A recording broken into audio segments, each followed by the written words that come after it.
Selamat pagi Bu Cynthia, waktu dan tempat kami persilahkan Ibu. Terima kasih Bu Mimar. Selamat malam. Selamat malam untuk Bu Regina, Suster, dan semua pendoa yang hadir pada malam ini. Kita bersyukur dan berterima kasih kepada Tuhan karena kita diizinkan bertemu kembali pada malam ini. Kita mulai malam ini dengan ini ya, suami Santo Yosef, suami Bunda Maria. Sebagaimana kita ketahui ya, Santo Yosef memegang peranan yang sangat besar di dalam kehidupan gereja, terutama di tahun ini ya, Paus Fransiskus mengadakan tahun Santo Yosef ya, selama sepanjang tahun ini dari 8 Desember tahun 2020 sampai 8 Desember 2021. Alangkah indahnya kalau kita bisa mengerti peranan Santo Yosef di dalam kehidupan Bunda Maria dan di dalam kehidupan Yesus, juga alangkah indahnya kita bisa pergunakan dan belajar bersama apa sesungguhnya kehadiran Santo Yosef di dalam kehidupan kita, sehingga kita bisa sungguh-sungguh melihat Santo Yosef sebagai seorang ayah yang dititipkan oleh gereja bagi kita semua. Jadi judul topik yang dari Bapak Paus adalah dengan hati seorang ayah. Jadi Santo Yosef ya, suami dari Perawan Maria yang terberkati. Perawan Maria yang terberkati berarti Bunda Maria yang tak bernoda, itu di awal abad pertama ya. Jadi ceritanya untuk Santo Yosef bisa menjadi suaminya Bunda Maria, itu ada tertulis di dalam buku terbitan dari Beata Anne Catherine Emmerich yang sangat terkenal dengan bukunya tersebut karena ia menceritakan begitu detail dan dia diberikan karunia visi yang begitu mendetail ya, sehingga dia diberikan kesempatan untuk bisa melihat kehidupan-kehidupan yang lalu di mana peristiwa-peristiwa terjadi untuk saat itu ya, bagaimana keadaan-keadaan dari Bunda Maria kecil sampai bertemu Santo Yosef sampai Yesus wafat di kayu salib. Begitu menarik cerita dari tulisan Beata Anne Catherine Emmerich ini. Jadi di sini saya kutip dari ini ya. Ini cerita ini sudah lalu, sudah pernah kita ungkapkan sebelumnya cerita ini. Tapi saya ambil dari yang dikirim oleh Ibu Regina kepada saya. Salah satu tulisan yang pernah saya bacakan yang lalu ya, itu tentu semua orang-orang yang dicalonkan untuk menjadi tunangan dari Bunda Maria, mereka pada umumnya harus membawa tangkai bunga ya, harus membawa tongkat ya, tongkat yang berbunga, tapi kalau itu mereka serahkan kepada para imam ya, maka akan terjadi mujizat ya. Jadi tongkat yang berbunga dan 3 bakung putih itu ya, suatu tradisi yang diceritakan oleh Suster Emmerich and Catherine Emmerich ya. Jadi ada beberapa lelaki ya, para lelaki itu memegang tongkat untuk diserahkan pada para imam. yang akan dipilih oleh Tuhan. Banyak yang ikut serta di dalam hal itu.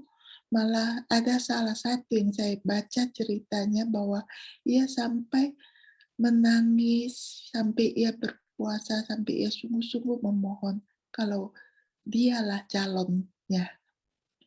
Tetapi bukan Tuhan yang punya rencana bagi lelaki tersebut.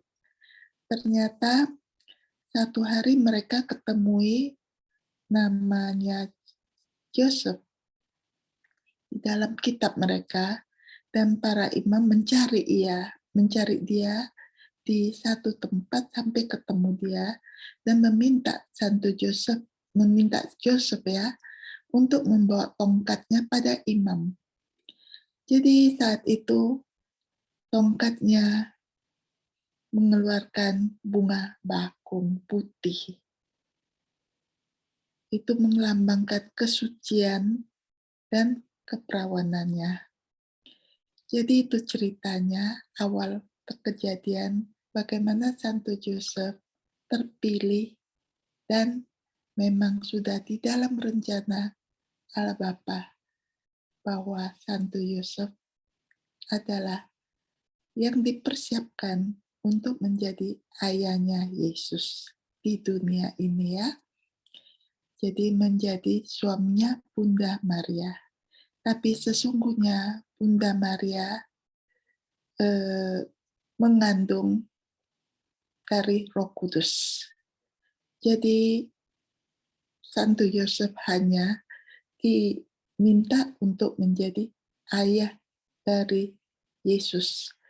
Jadi suami Maria memiliki pasangan yang sempurna. Jadi Yosef memiliki pasangan yang sempurna, yaitu tidak tersentuh oleh dosa asal. Dia juga adalah ayah angkat bagi seorang anak laki-laki yang adalah putra Allah dan pribadi kedua dari Tritunggal Maha Kudus.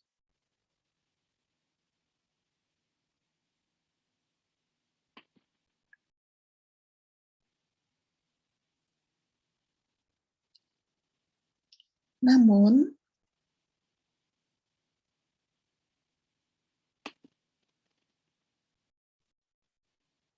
maaf ya, kedengaran. Oke. Namun Santo Yosef, anggota keluarganya yang paling tidak sempurna, menjadi kepala keluarga.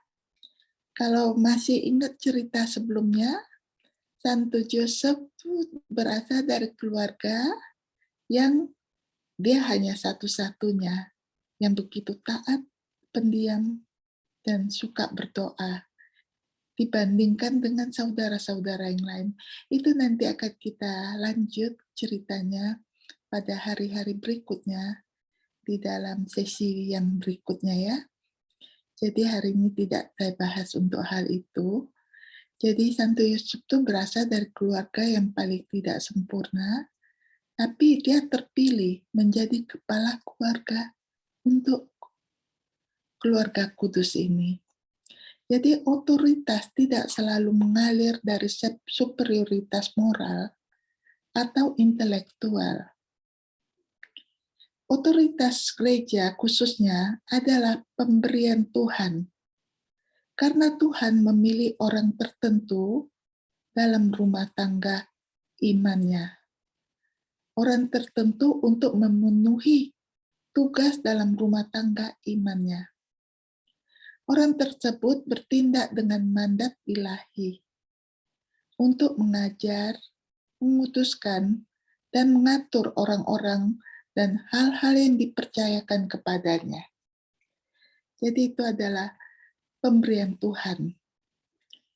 Ya, sekali lagi saya katakan karena Tuhan memilih orang tertentu untuk memenuhi tugas dalam rumah tangga imannya. Orang tersebut bertindak dengan mandat ilahi untuk mengajar, memutuskan, dan mengatur orang-orang dan hal-hal yang dipercayakan kepadanya. Jadi Santo Yosef adalah teladan bagaimana Tuhan menggunakan instrumen yang tidak sempurna untuk menjalankan kehendaknya yang sempurna. Jadi, namun terlepas dari semua instrumen yang tidak layak ini, di tangan guru ilahi, kebenaran dan tempat berlindung, serta kasih karunia terus diberikan kepada mereka yang dibaptis ke dalam gereja, menjadi keluarga besar, keluarga guru ilahi. Tuhan menginginkan kepribadian, Tuhan ingin kita memiliki karakter ya. Jadi orang-orang kudus, setiap orang adalah jiwa yang memiliki tubuh, yang berkumpul bersama antara tubuh dan roh. Dengan penyatuan tubuh dan jiwa bersama-sama, membentuk pribadi manusia dengan sifat-sifat unik. Ya, kita ini adalah anak-anak Tuhan ya. Orang-orang kudus khususnya adalah orang-orang unik yang sering memiliki temperamen panas, kepribadian yang kuat, dan keinginan yang teguh. Mereka menempatkan keunikan mereka dalam pelayanan kepada Tuhan dan gerejanya, dan membantu mengubah dunia. Jadi kita melihat banyak cerita-cerita dari orang-orang kudus yang kita baca, yang sangat menyentuh hati kita. Paling tidak kita juga selalu ada idola kita sendiri masing-masing kepada orang-orang kudus yang kita sukai, dan sehingga kita bisa mengikuti jejak kehidupan mereka. Santo Yosef seperti semua orang kudus unik. Dia mungkin memiliki ciri-ciri pribadi yang kurang sempurna. Ketidaksempurnaan ini sama sekali bukan halangan bagi Maria dan Yesus untuk menaatinya, mengasihinya, dan menyerahkan otoritasnya dalam keluarga suci Nazaret. Maria dan Yusuf akan dengan senang hati tunduk pada kehendak pembimbing yang diberikan Tuhan, terlepas dari keunggulan metafisik, moral, spiritual, dan intelektual mereka. Sebelumnya kita telah mempelajari kehidupan Santo Yosef dari catatan Beata Anne Emmerich ini ya. Jadi saya tidak terlalu mencerita begitu detail ya. Kita bisa lanjut untuk karena waktu juga tidak terlalu banyak. Jadi saya hanya ambil bagian yang penting. Santo Yosef sungguh merupakan seorang tokoh ya, tanpa suara dari Perjanjian Baru. Sebagai contoh, Injil tidak mencatat sepatah kata pun yang diucapkan oleh Santo Yosef. Santo Yosef itu sangat pendiam. Dia hanya berkata-kata, bisa dihitung kepada Bunda Maria, tidak banyak ia berbicara. Namun demikian, apa yang dilakukan Santo besar ini sepanjang hidupnya, demi Tuhan menyuarakan semuanya, agar dapat menghargai serta memahami perannya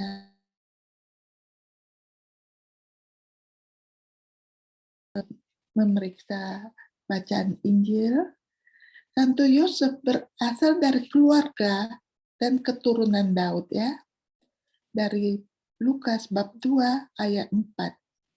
Karena leluhurnya itu, Santo Yosef merupakan penghubung antara Perjanjian Lama yang dibuat dengan Abraham dan Musa dengan Perjanjian Baru yang sempurna dan abadi, yang dibuat melalui darah Yesus.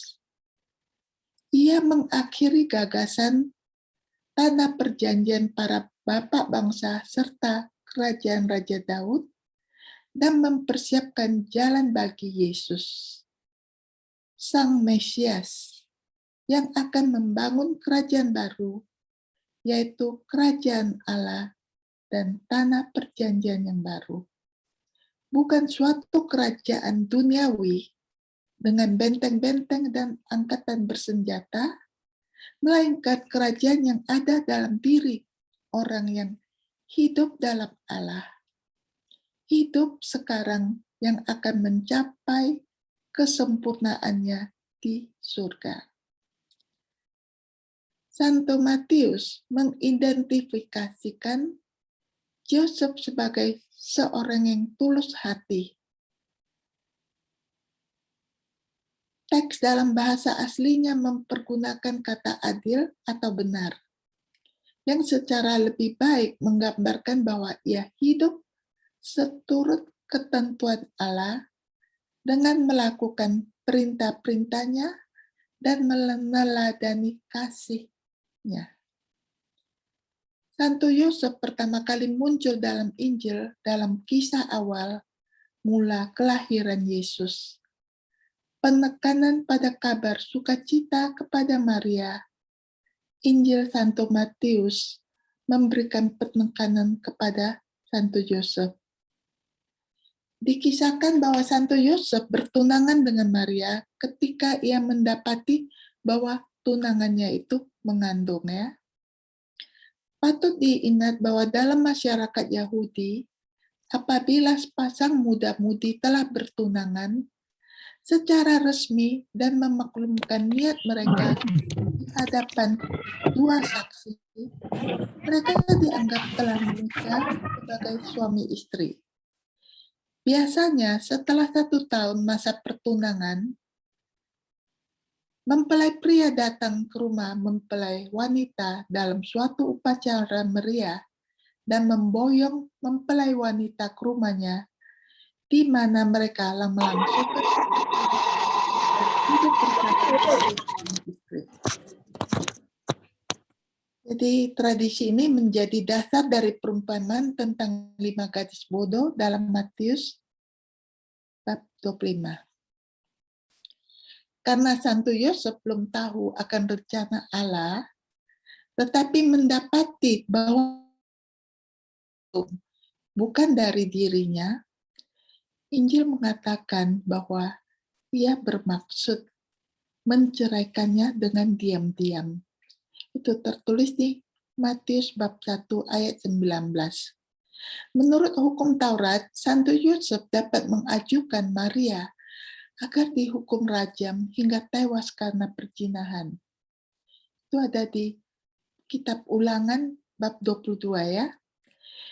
Jika Santo Yosef saja mengetahui bahwa Maria mengandung, apakah gosip di kota kecil itu tidak membicarakannya? Orang hanya dapat membayangkan betapa malu dan terlukanya hati Santo Yosef. Betapa ia pastilah patah hati, ya. Tetapi malaikat Tuhan menampakkan diri kepada Santo Yosef dalam mimpi, mengatakan kepadanya bahwa Maria mengandung dari kuasa Roh Kudus dan memintanya untuk mengambil Maria sebagai istrinya dan Yesus sebagai putranya sendiri. Tanpa banyak tanya ataupun ragu-ragu, Santo Yosef melakukan seperti yang diperintahkan oleh malaikat. Lagi di sini kita melihat pentingnya peranan Santo Yosef. Ia harus mengambil Yesus sebagai putranya sendiri dan memberi nama, dengan demikian memberinya pengakuan sah sebagai putranya dan menjadikannya pribadi yang sah. Jadi patut kita catat bahwa pemahaman akan kabar sukacita seperti yang tadi baru diceritakan merupakan pemahaman menurut tradisi gereja, ya. Jadi Santo Yosef menunaikan tugas kewajibannya dengan gagah berani. Sepanjang Injil ia dengan setia dan tanpa ragu mentaati perintah-perintah Tuhan, membawa keluarganya ke Mesir agar aman dari murka Raja Herodes. Kembali ke Nazaret, membawa putranya ke bait Allah untuk disunatkan dan dipersembahkan kepada Allah, dan menempuh perjalanan ke Yerusalem untuk merayakan Hari Raya Paskah. Santo Yosef menerima tanggung jawab panggilannya dengan menjadi seorang suami dan ayah yang setia. Ia memberikan yang terbaik yang dapat dilakukan bagi keluarganya, mulai dari kandang Bethlehem sampai di rumah Nazaret. Walau Injil tidak banyak memberikan informasi kehidupan keluarga kudus di Nazaret, kita dapat menyimpulkan mereka adalah orang-orang sederhana. Ketika Santo Yosef dan Bunda Maria mempersembahkan Yesus di bait Allah, ini dari cerita Beata Emmerich, masih ingat ya? Kita akan pernah ikuti ceritanya. Ini juga diceritakan bahwa Santo Yosef dan Bunda Maria mempersembahkan Yesus di bait Allah. Mereka mempersembahkan 2 ekor anak burung merpati sebagai korban, suatu pengecualian yang diperuntukkan bagi keluarga-keluarga miskin yang tidak mampu mempersembahkan kurban anak domba seperti yang diwajibkan. Jadi disinilah kehidupannya, bagaimana Santo Yosef memegang peranan di dalam kehidupan ia sebagai suami dari Bunda Maria. Jadi di sini saya lanjutkan lagi ya.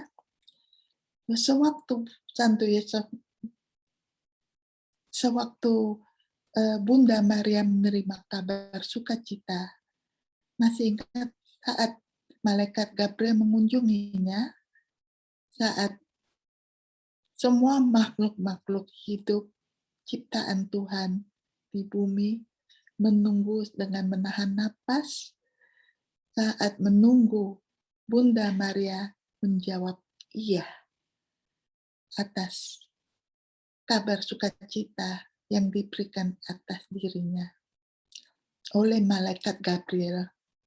Saat itu maka Bunda Maria melalui Roh Kudus mengandung Yesus. Jadi selama 3 bulan, Santa Perawan Maria menyimpan rahasianya seorang diri. Tiada seorang pun selain dia yang tahu bahwa ia mengandung Tuhannya, Yesus, dalam rahimnya. Jadi Bunda Maria menyimpan selama 3 bulan. Tetapi ketika Santo Yosef mengetahui hal itu dari malaikat, imannya langsung menerima tanpa syarat dalam ketaatan buta. Selama 6 bulan, ia mencurahkan segenap jiwanya dalam adorasi luhur kepada Allah yang tinggal di dalam Maria. Bisa diikuti enggak ini? Sejak Santo Yosef mengetahui hal itu dari malaikat, imannya langsung menerima tanpa syarat dalam ketaatan buta. Selama 6 bulan, ia mencurahkan segenap jiwanya dalam adorasi luhur kepada Allah yang tinggal dalam Maria. Yesus adalah Allah. Yesus adalah Allah, anak manusia yang diturunkan ke bumi. Jadi, kata-kata tiada dapat mengungkapkan kesempurnaan adorasinya. Jika Santo Yosef melonjak kegirangan dalam rahim ibunya saat kunjungan Bun Maria kepada Elizabeth ya. Di sini betapa terlebih dahsyat perasaan yang bergejolak dalam diri Santo Joseph selama 6 bulan. Itu kala ada di sisinya dan di depan matanya sendiri Tuhan Yesus yang tersembunyi. Dapatkah kita bayangkan betapa seringnya Joseph mengaturkan adorasi pada Yesus yang tersembunyi dalam tabernakel murni Maria? Betapa kusuk dan hikmat adorasi itu. Tuhanku dan Allahku, pandanglah hamba-Mu. Tiada seorang pun dapat menggambarkan adorasi dari jiwa mulia ini. Ia tiada melihat suatu pun, namun ia percaya imannya telah menembus selubung perawan Maria. Demikianlah hendaknya juga dengan kita semua. Di bawah selubung kitab suci, iman kita hendaknya melihat Tuhan kita. Mohonlah kepada Santo Joseph untuk imannya yang hidup dan teguh boleh tinggal di dalam diri kita masing-masing. Kita harus mohon ya, belajar seperti imannya Santo Joseph. Ketika kemudian yang membuai kanak-kanak Yesus dalam pelukannya, tindakan iman penuh kasih terus-menerus membanjiri hatinya. Itulah sembah sujud yang berkenan kepada Tuhan lebih dari yang diterimanya di surga. Bayangkanlah dalam benak kita ya, Santo Yosef yang mengaturkan adorasi pada kanak-kanak mungil dalam buayanya sebagai Tuhannya. Ia menyatakan kesiapannya untuk mati bagi Kristus. Segala rencananya demi kemuliaan Kristus dan demi memenangkan semakin banyak jiwa bagi kasih-Nya. Tiada seorang pun yang merancangkan rencana terlebih gemilang bagi Dia yang dikasihinya dari seorang kudus. Semakin murni dan semakin bersahaja suatu jiwa, semakin mendalam kasih dan adorasinya. Persatukanlah diri kita ya dengan jasa-jasanya. Santo Yosef, suatu jiwa yang mengasihi Tuhan, mempersembahkan segalanya bagi Dia dalam kasih, dan Tuhan mendengarkan jiwa yang demikian. Sebab jiwa yang semacam itu 1000 kali lebih berharga dari yang lainnya. Jadi kita ini devosi kepada Santo Yosef merupakan salah satu rahmat pilihan yang Allah anugerahkan kepada suatu jiwa. Sebab ini sama dengan menyingkapkan keseluruhan harta pusaka rahmat Tuhan kita. Akan tetapi hanya Tuhan kita yang dapat menyingkapkan Santo Joseph kepada kita, sebab ia begitu tersembunyi, pendiam dan penyendiri. Santo Yosef senantiasa bersatu dalam benak dengan Yesus dan Maria. Tiada pernah pikirannya melantur dari pusat ilahi ini. Bagaimana dengan kita? Kita terlalu berpikiran duniawi ya, untuk dapat menangkapkan permenungan akan Santo Joseph. Kasih menguasai hidupnya. Ada dekat pada kita, sedekat pada Santo Joseph. Tuhan kita dalam sakramen Maha Kudus. Tetapi mata kita yang malang tiada dapat melihatnya. Marilah kita menjadi jiwa-jiwa rohani dan maka kita akan segera melihatnya. Santo Yosef, orang kudus terbesar sesudah Maria, menderita lebih dari segenap para kudus. Sumber dari penderitanya terletak pada kasihnya yang mendalam, lembut dan penuh pencerahan kepada Yesus dan pada penghormatannya kepada perawan Maria. Segenap kaum terpilih haruslah, ya kita ini ya, sebagai kaum terpilih ya,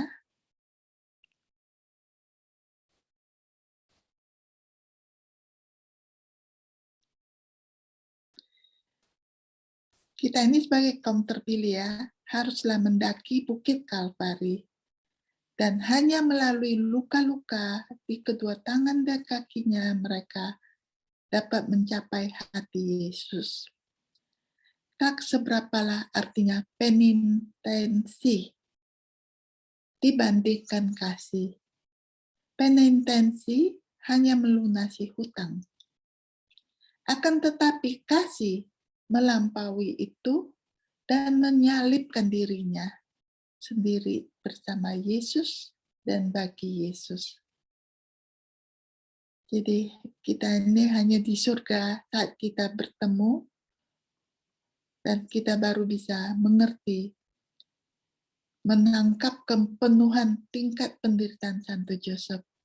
Tetapi apa yang telah kita ketahui dari meditasi tersebut membantu kita untuk menghargai jasa-jasa dan intensitas kasih dari Santo Joseph ya. Kasih bukanlah suatu sukacita dan penghiburan. Ini hanyalah ganjaran dari kasih. Ya, demikianlah untuk malam ini. Kita akan lanjut lagi di hari-hari berikutnya. Terima kasih. Saya kembalikan kepada Ibu Minar Pasaribu. Terima kasih, Ibu Cynthia. Ibu sudah memberikan pengajaran dan permenungan untuk kami pada malam hari itu dengan begitu jelas. Hanya sedikit yang dapat saya simpulkan bahwa Yosef itu adalah benar-benar pilihan Tuhan untuk menjadi suami Bunda Maria, menjadi ayah pengasuh untuk Yesus. Yosef itu adalah penghubung antara perjanjian lama dan perjanjian baru. Dan satu pesan yang dapat saya tangkap pada malam hari ini, mari kita memohon iman yang hidup kepada Tuhan Yesus, sebab kita boleh meniru Yosef sebagai teladan iman kita. Demikian yang dapat saya simpulkan, Ibu.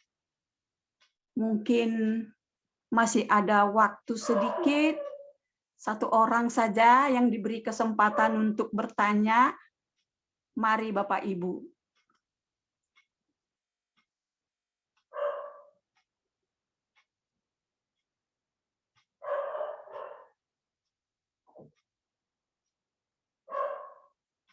Atau mungkin saya aja yang bertanya sedikit ya Ibu Cynthia. Silakan. Saya pernah ada mendengar patung Yosef tertidur begitu Ibu. Apa makna daripada patung Yosef yang tidur? Kenapa tidak seperti patung-patung yang lain? Yang berdiri atau duduk begitu loh Ibu. Terima kasih. Ya, saya juga pernah melihat patung Santo Yosef tidur. Ya, saya juga kurang mengerti untuk hal itu, Bu Minar. Sepertinya Santo Yosef selalu siap ya di dalam saat dia tidur pun dia tetap siap dalam memperhatikan kehidupan dunia, kehidupan kita, di mana katanya kalau kita berdoa kepada Santo Joseph tidak pernah gagal. Tidak pernah gagal. Saat ia tidur pun dia akan tetap mendengar doa-doa kita. Sepertinya itu ya ciri khasnya ya. Dia tetap siap dalam membantu kita di dalam kesulitan kita, karena Santo Yusuf sangat luar biasa, yang kalau kita ikuti ceritanya ya.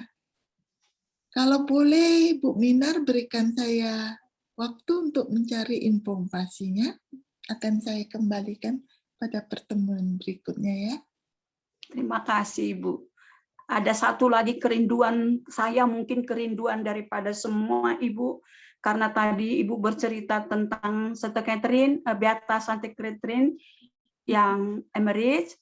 Nah, saya jadi teringat dulu itu pernah Ibu berkata bahwa Santa Catherine Emmerich itu hadir juga di Via Dolorosa. Kami sangat menunggu Ibu cerita ini. Ya, terima kasih Bu Minar, akan saya siapkan nanti waktu setelah novena Santo Yusuf, kita akan masuk ke sana ya Bu ya. Terima kasih Terima Bu kasih. untuk mengingatkannya. Terima kasih Bu Cynthia. Berhubung karena waktu sudah sampai di penghujung, saya memohon kepada sahabat saya Ibu Magdalena Lim untuk membawa doa penutup pada acara kita malam ini. Silakan Ibu Magdalena Lim.